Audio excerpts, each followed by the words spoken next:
Well, welcome everybody to Live from the Archive. My name is Tom, so if you're joining us in person, welcome. If you've booked tickets, that's fine. If you've not booked tickets, just to say, the next sort of 15-20 minutes or so, I'll be giving a little introduction to this this map behind us. So welcome at home. Are we all online, ready to go at home? People, welcome. Good. So welcome at home again. So in the Live from the Archive series, we take a little bit of a more detailed look at a single item or a couple of items that are on display in our exhibition. Our current exhibition is Magnificent Maps of London, which is coming to a close soon. It will be closing at the end of March. And as the name suggests, the Magnificent Maps of London exhibition looks at various maps of London that we have in our collections. And the map that we'll be spending a bit of time with today goes by a few names actually. We've decided to call it a Civitas Londinium for the purposes of this map. That's the preferred term. You'll also hear it called the Woodcut map and the Agas map as well. And we'll be hearing a little bit more about that as we go along. So Jack, if we could have the first scene. You're welcome to come around this side if you like, Phil. If we could have the first scene, please. So you should see the map behind me now. This map, as I say, is one of the earliest maps that we have in our collection, and incidentally, it's also, for what it's worth, one of my favourites as well. So I say one of the earliest maps. It is quite hard to date this map, to date the earliest map of London precisely, because we suspect, well, the earliest map of London that we know of is a map called the Copperplate map. But that doesn't survive in its entirety. So instead, what we have is a couple of maps that are derivative of that Copperplate map, and this map, also called the Woodcut map, is one of them.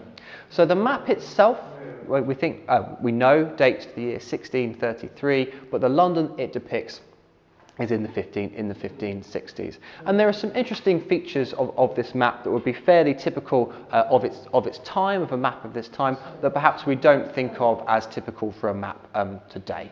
The most striking of that would be, I think, the use of the map. So today, or certainly people of sort of my generation and older, if we think of a map, you ask them what's a map for, it's for finding a way around. A map is a navigation tool. That's perhaps falling out of the way slightly now as we've become more reliant on satellite maps and satellite navigation. Maps have other uses as well. But this map is not designed to help you find your way around. It's designed to depict London in a particular way.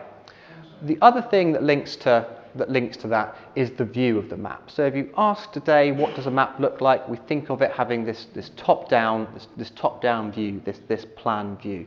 That's one of the key features of a map today, but not so for this map. This map has what's sometimes called a bird's eye view, or a three-quarters view. It's this long raking view. This allows the map to show us more of the topography, more of the lie of the land. As we will see, it allows for more space of seeing the details of the building and the city. We do lose, for plan view, we do lose a little bit of the accuracy of the street plan. But for something like that, for the purpose of this map, that's not important.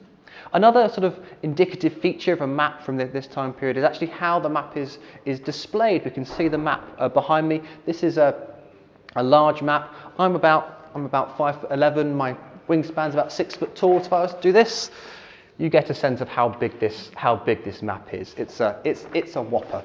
And it would be displayed as an art object. It would have, in its time, it would have been displayed in a similar way to it is today, on a wall for display. Probably not, well, certainly not in a frame, maybe on a roller, mounted on a backing. It's something that you displayed, that you showed, that you were sort of showing your taste, showing your discernment. Maps were fashionable art objects, you were showing that. And maps also have this sort of scientific flavour as well, which was popular at the time. Because maps like this were displayed on the wall, only very few of them survive. As you can imagine, there's a real attrition that comes to it.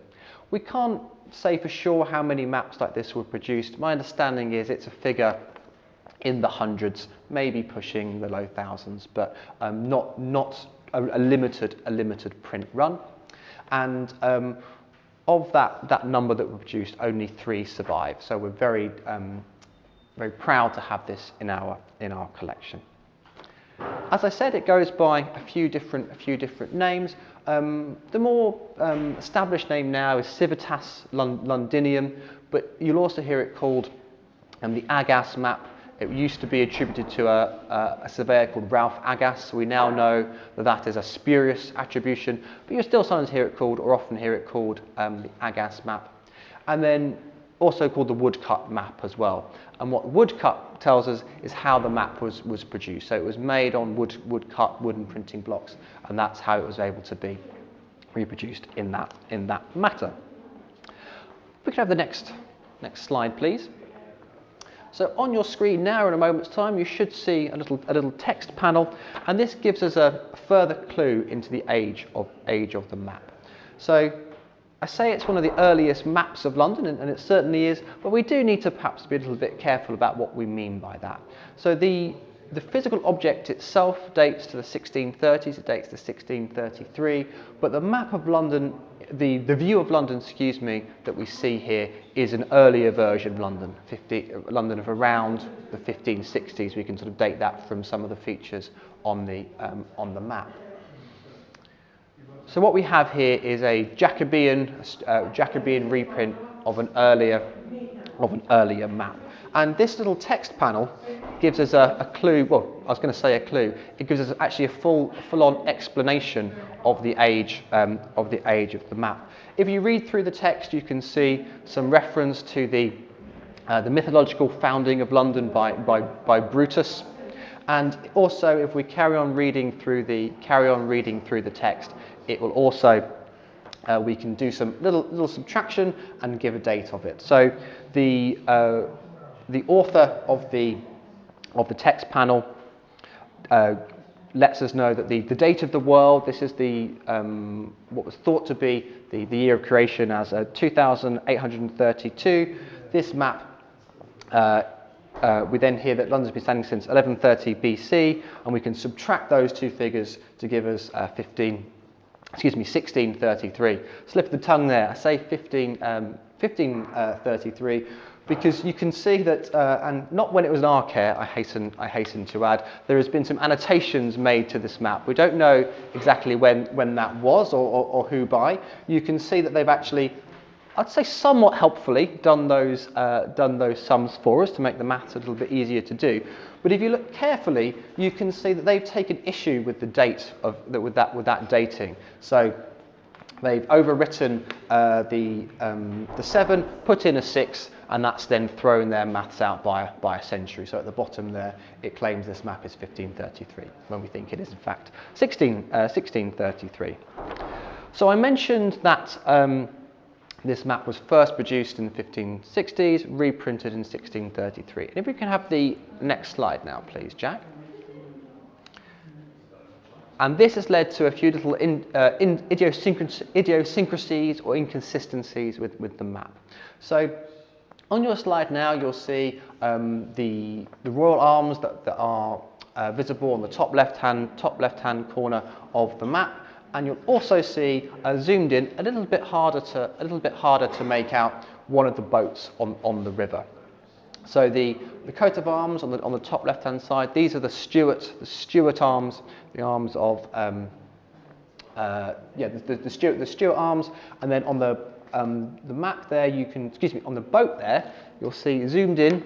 That's the royal barge. If you look even more closely, and if you're in person, do feel free to have a look closely after we finish talking. You will see the royal barge. There is a banner in the middle of that, and the two arms don't match. It's obviously hard to make out at that level of zoom, but you can, I'm sure, at least make out that the Stuart arms are more complex than the arms on that, and this obviously, the Stuart arms include the royal arms of, amongst other things, of Scotland as well. So we have that discrepancy between the two arms.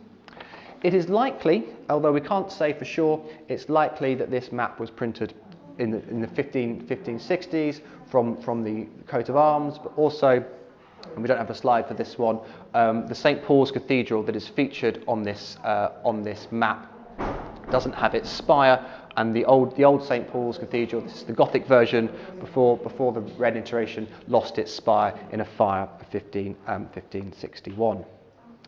If we could have the next slide now, please, Jack.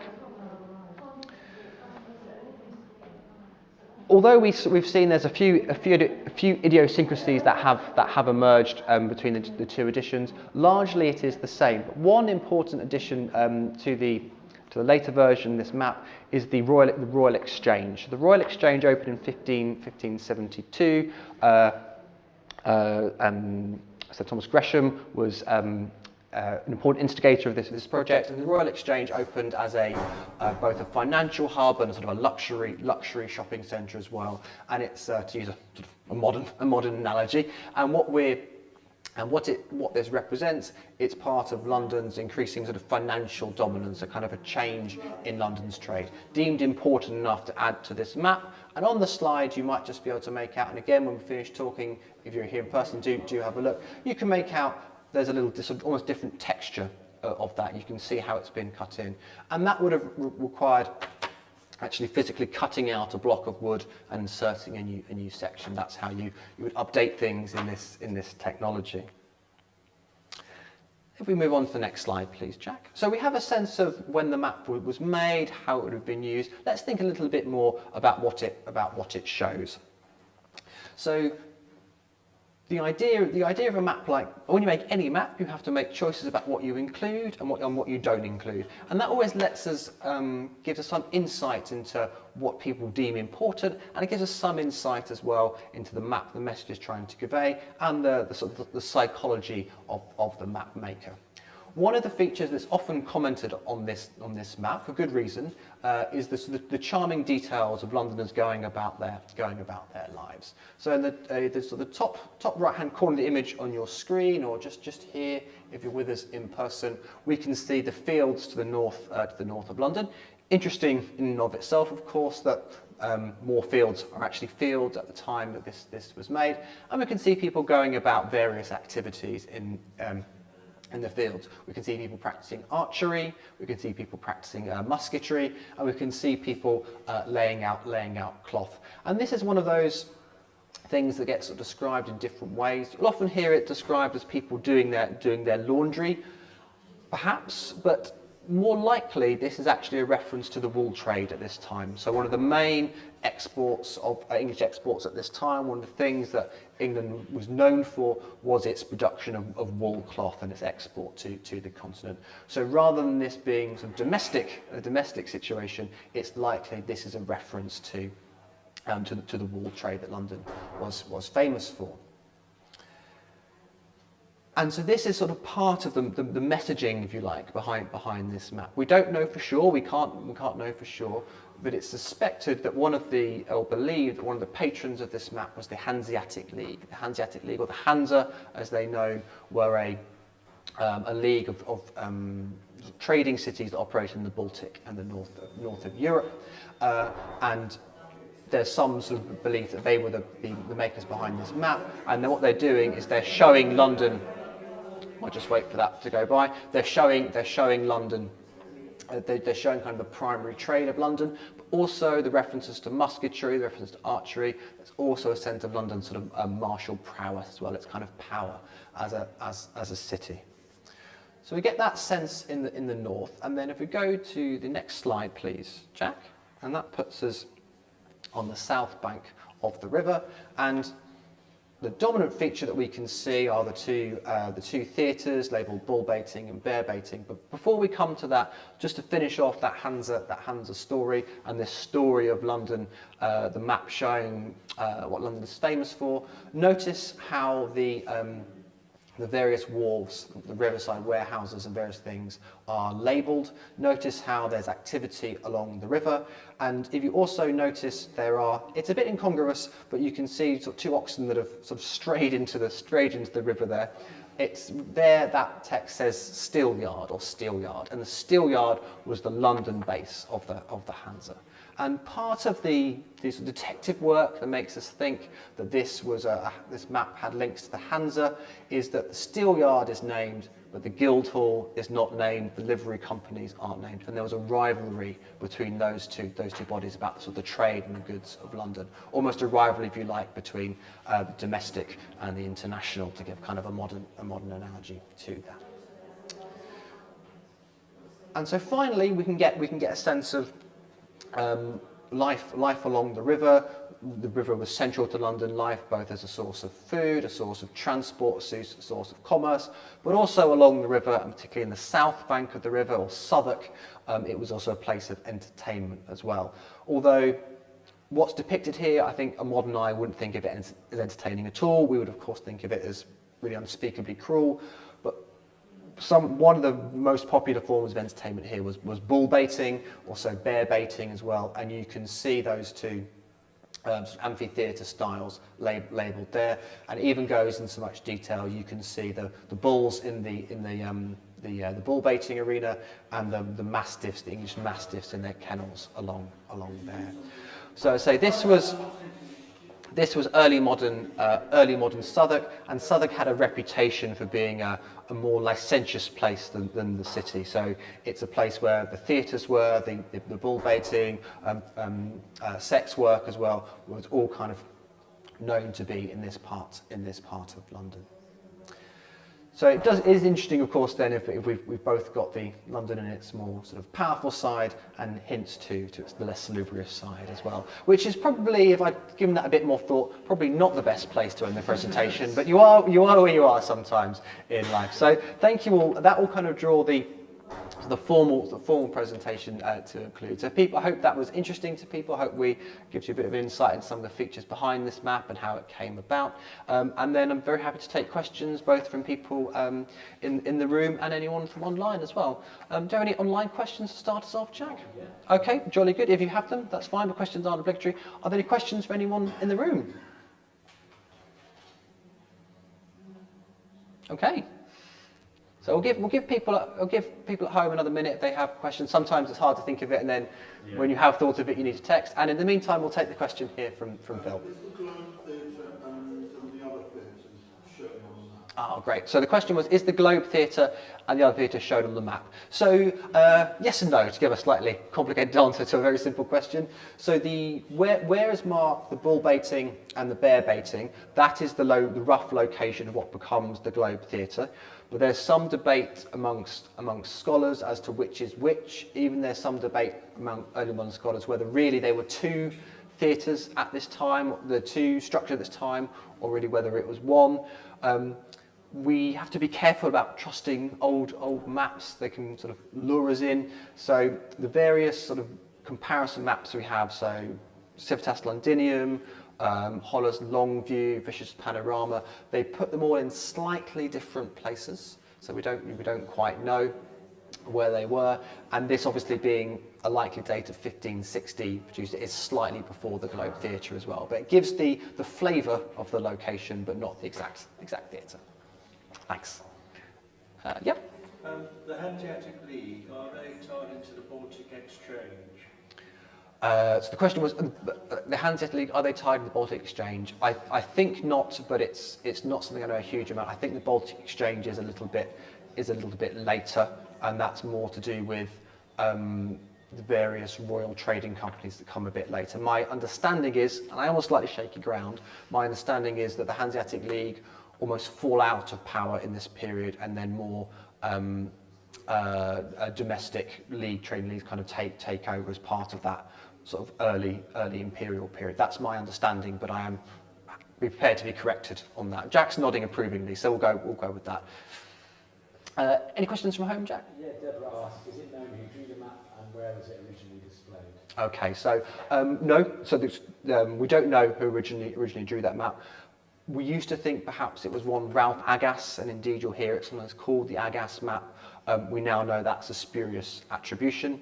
And in terms of display, that's a really good question. So you could think of it as an art object as much as anything. So print run of, as I said, maybe in the hundreds, possibly low thousands, but that seems a bit too much to me, but again, happy to be corrected. It would have been the sorts of people, the Hansa, the people at the Royal Exchange, they would have bought this, they'd have displayed it on their wall, and it would be a sign of their wealth that they could afford it. It would be a sign of their good taste and discernment as well that they were doing it. The fact that it's a woodcut rather than an earlier iteration which was copper, means that it's a slightly lower price point. You can be slightly less precise with the detailing on a woodcut. So that's some of it. If you sometimes see old pictures saved from the Dutch masters, you will see they often have maps in the background. If you imagine those pictures of the Dutch masters with some of those domestic scenes with maps in the background, that can give you a sense of how it was displayed. Thank you. Other questions? I have a question. Okay. Just following on from that, I should know this, but our version that we have here is that from the City of London Corporation or from London County Councils? So Jack has asked me a question about the provenance of the map. Has it come from? So London, should say London Metropolitan Archives is an amalgamation of various archives and records that are joined over the years, and he's just wondering where that comes from. I don't know off the top of my head, but let's see, Guildhall Library. If we check the reference number is a GL reference number, which makes me think that it. No, it's fine. No, it's fine. Guildhall Library. It's come from the Guildhall Library. Almost certainly it's come. This has been part of the City of London collection. It's come to us in that way. Yeah, I'm going to say that decisively. Jolly good. Any other questions? Kate asks, I may have missed this part, but is it possible the map was intended for international traders arriving by the river, hence the labels of wars, etc.? Thank you. So the question, just to make sure everyone heard it, is it international traders? Yes and no. So it wouldn't be for international traders in the sense of your international find your way round, but the map trade at this point did have a real international element to it. So actually one of the other iterations of this map was so the earlier iteration, sort of from the copper plate map to this, would have been produced in effectively a bound atlas that you would have had, and it would have featured cities from around the globe, and there was almost a degree of armchair travel that would have come, and actually international traders would be the market that was aimed at. So yes, certainly in terms of who would be buying it, but not from a sort of in a lonely planet sort of way of finding your way round. But really good question, thank you.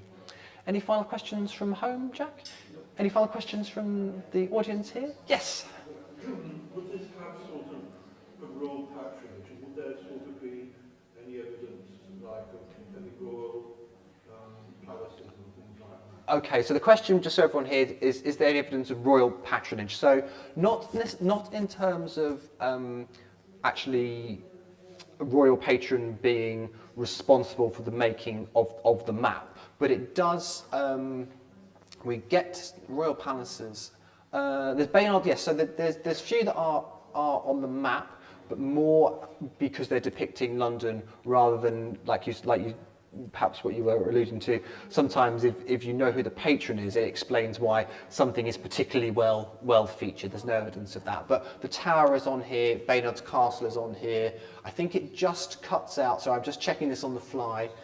I think St James's Palace isn't quite on it, although the park is. Westminster Hall is on it, which is sort of quasi-royal, possibly, depending on how we want to describe at this time. Thank you. Any final questions? Jolly good. Well, thank you for joining us this afternoon, however it is you did it, in person or at home. I should say that the exhibition is, time is drawing to a close, so the last day of the Magnificent Maps London exhibition will be the 29th of March. So this and many of the other original maps we have out are going back to the stores for a well-earned rest. The exhibition after that will open on the 5th of April, and that is Unforgotten Londoners, and that presents the stories of Londoners of African, Caribbean, Indigenous and Asian heritage between the years 1560 and 1860. And the Live from the Archive series will continue in the same format when that new exhibition opens, but this is the last one we have from the Magnificent Maps of London exhibition. So thank you for joining us today, and if any of you have joined us for more than one, thank you for joining us for the series as well, and we'll see you, I hope, in April.